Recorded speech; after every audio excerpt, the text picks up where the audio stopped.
Salut les champipotes, bonjour et bienvenue sur la chaîne. Aujourd'hui, une vidéo spéciale cèpe.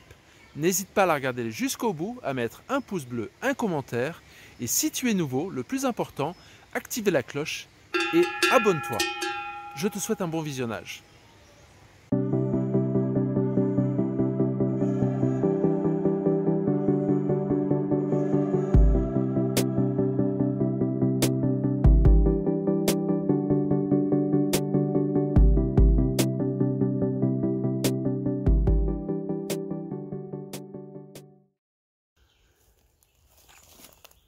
Regardez ce champignon. C'est vraiment le plus beau. Vraiment le plus précieux. Nous, on ne cherche pas les champignons.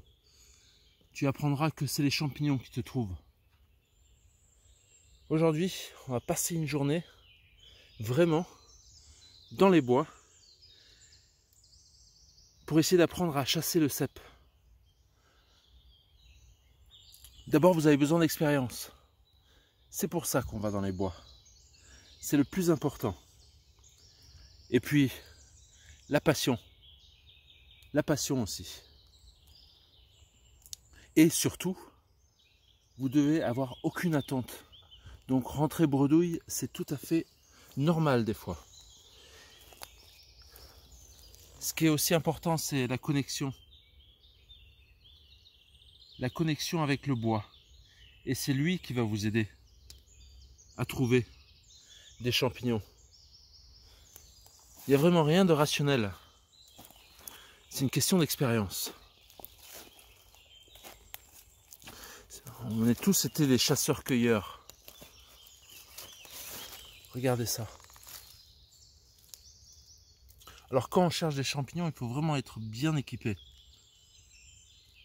Ils sont juste là, à m'attendre. C'est magnifique. Alors oui, on va beaucoup marcher. On va peut-être se perdre, se blesser, se faire piquer par des tiques. Et aussi, on va dans des endroits, l'automne, des endroits montagneux. Et vous devez avoir une vision bien entraînée. Tu vas utiliser tes yeux et tu vas prendre que les bons champignons. Les autres qui sont pas bons, ben on va les laisser au sol. Et puis de toute façon, si tu les trouves pas, ces cèpes, quelqu'un d'autre va les trouver. Et il en aura peut-être plus besoin, il les prendra. Alors normalement, les champignons, tu peux les trouver en regardant du haut vers le bas. Et bien souvent, c'est plus pratique quand tu te balades et qu'il y a une pente et tu regardes du bas vers le haut. Tu peux facilement les reconnaître, les cèpes. Alors il y en a beaucoup qui me demandent le bâton. Pourquoi moi je ne prends pas de bâton? Je pense qu'un bon chercheur de champignons, il n'a pas vraiment besoin d'un bâton. Le bâton, c'est juste utile pour t'aider pendant la marche et pour t'éviter de tomber. Rien d'autre. Ils sont absolument superbes. Alors moi, je pense que le bâton, il est inutile dans le bois. Parce que les champignons, tu peux les voir de tes propres yeux sans avoir à enlever les feuilles. Et la plupart du temps, ben moi, je me retrouve à le perdre, le bâton.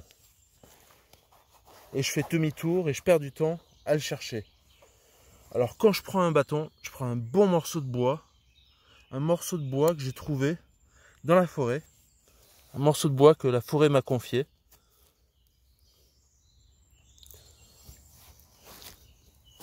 Et à la fin, ben je le laisse. Je le laisse contre un arbre quand la sortie est terminée. Et puis deuxièmement, si vous ne voyez pas les cèpes, eh ben, c'est qu'ils sont peut-être si petits que tu n'as pas besoin d'utiliser le bâton pour les chercher.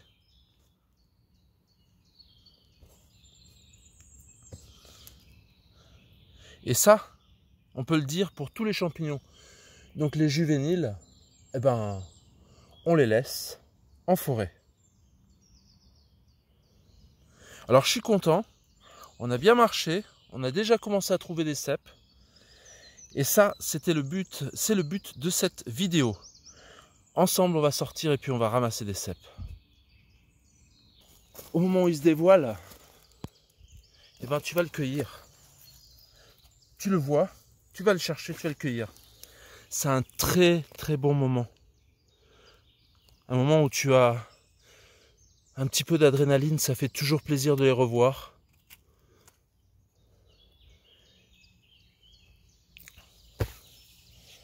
Et ça te donne de l'énergie parce que tu as envie de continuer. Je pense que là, c'est des bons champignons que je peux ramener à la maison.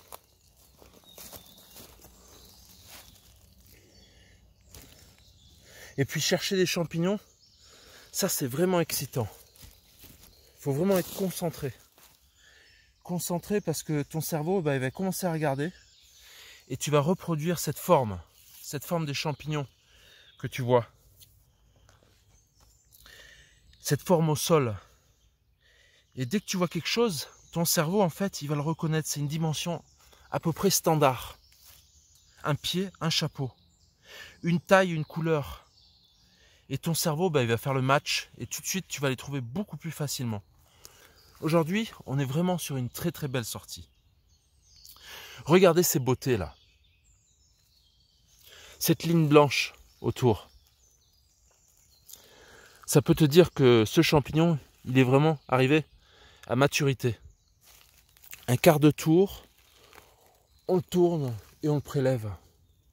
On a vraiment des beaux champignons. La mousse est bien blanche dessous. Il a une taille idéale. La couleur, elle a changé aussi. Et tu vois, on est vraiment sur des beaux cèpes d'été. Alors celui-là, il peut encore grandir un petit peu plus, devenir plus gros, mais il est déjà prêt à être ramassé. Il est à maturité. Les champignons ont vite poussé. On a une période de canicule. Donc on se retrouve avec des champignons qui poussent très vite et qui sont très vite attaqués par les limaces. Ils ont déjà pu disséminer des spores. Donc on est quasi sûr d'être sur des endroits où l'année prochaine on retrouvera des cèpes. Alors vous allez me dire, c'est pas facile de trouver des cèpes l'été. Sauf quand on a des conditions assez inhabituelles, comme les canicules, les grands apports d'eau et les changements climatiques, on peut vraiment dire. On a des conditions rares, mais de plus en plus fréquentes. C'est un pléonasme, mais néanmoins, on a des conditions propices. Alors on peut trouver des champignons à la bonne saison, à laquelle nous sommes habitués, l'automne, mais on peut aussi les trouver au printemps. Il faut vraiment être prêt à aller sous les arbres pour aller chercher nos magnifiques petits cèpes. Comme tu vois, ils sont là.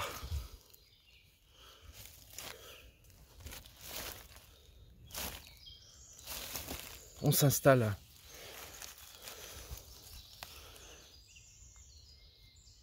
Magnifique, bien attaqué, mais très très joli.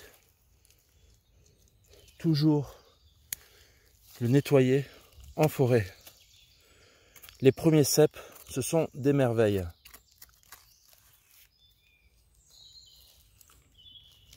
Quand tu vas au cèpe, prends le temps de regarder les autres champignons.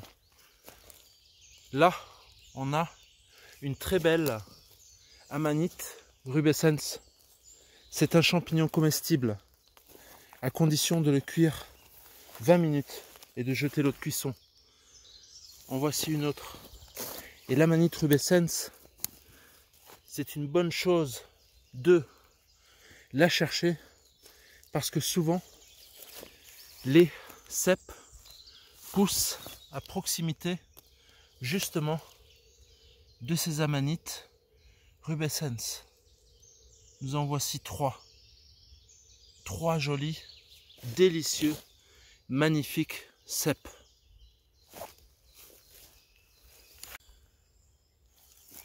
Alors bien sûr, on peut trouver des champignons au printemps, mais on en trouve surtout en automne. L'automne, c'est vraiment la meilleure saison des champignons en termes de température et aussi d'humidité, car les conditions sont vraiment optimales pour faire pousser des champignons. Alors disons qu'après une très bonne pluie, l'idéal c'est d'attendre 10 à 15 jours avant de pouvoir trouver des champignons qui sont justement nés de cette pluie. Le cèpe, comme tu le sais, c'est l'un des champignons vraiment les plus mystérieux. Beaucoup de personnes ont essayé de le cultiver, mais il n'a pas encore livré ses secrets. Regarde ça. Ils sont vraiment prêts. Et il est très précieux dans certains pays. Vénéré en Italie. Alors, les cèpes poussent facilement autour des arbres feuillus, mais on a aussi des coins très productifs sous les sapins, les pins et les résineux. Et en montagne, les épicéas. Là, on a des vieux. En France, tu les trouves principalement en plaine, dans les endroits tels que les pâturages. Mais vraiment, c'est la montagne qui va te donner les plus beaux en termes de goût et de qualité. Alors, la chasse aux champignons, c'est vraiment un défi. N'hésitez pas à vous familiariser avec les lois locales, les réglementations. Un exemple, la France, l'Italie, c'est totalement différent. L'Allemagne, c'est plus restrictif, ainsi que la Suisse. Alors un autre conseil, ne mangez que les champignons dont vous êtes sûr. Évitez les champignons inconnus, tous ceux qui vous font douter. À chaque fois que vous allez dire peut-être, eh ben vous les reposez. Moi, il m'arrive même de laisser des champignons si j'ai un doute. Des petits bouchons bien trop blancs qui pourraient être confondus avec des amanites.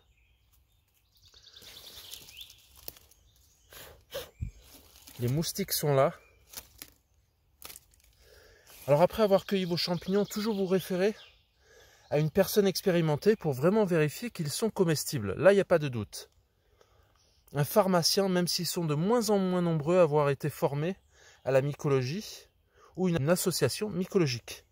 En Suisse, vous avez carrément des identificateurs au sein de la VAPCO. C'est un organisme très sérieux.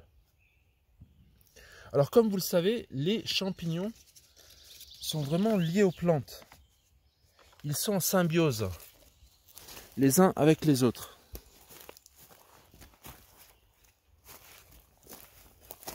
Là, on va continuer. On a plein de vieux cèpes. On est vraiment arrivé en retard. Il y a Dame Limace qui se fait plaisir. Alors, les plantes et les champignons, c'est vraiment gagnant-gagnant.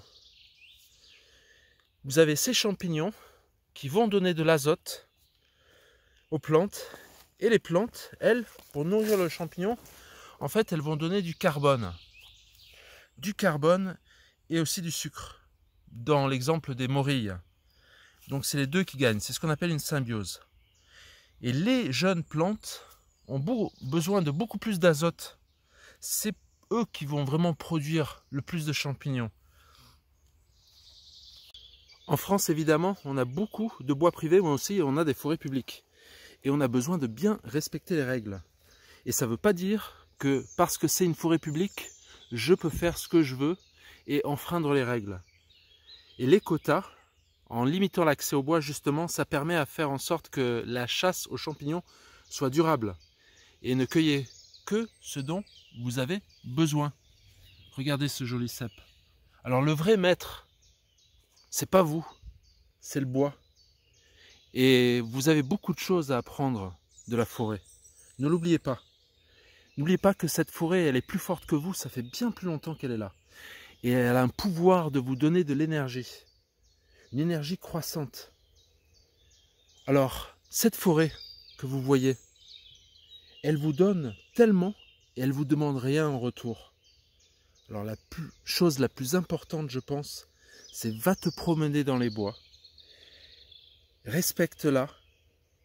Et surtout, si tu as aimé cette vidéo, alors abonne-toi à la chaîne, mets un pouce bleu et active la cloche. Et je te dis bonne cueillette à toi et j'espère que cette vidéo spéciale cèpe t'a plu et t'a permis de t'évader et d'apprendre justement des choses assez importantes. Ciao ciao les champipotes.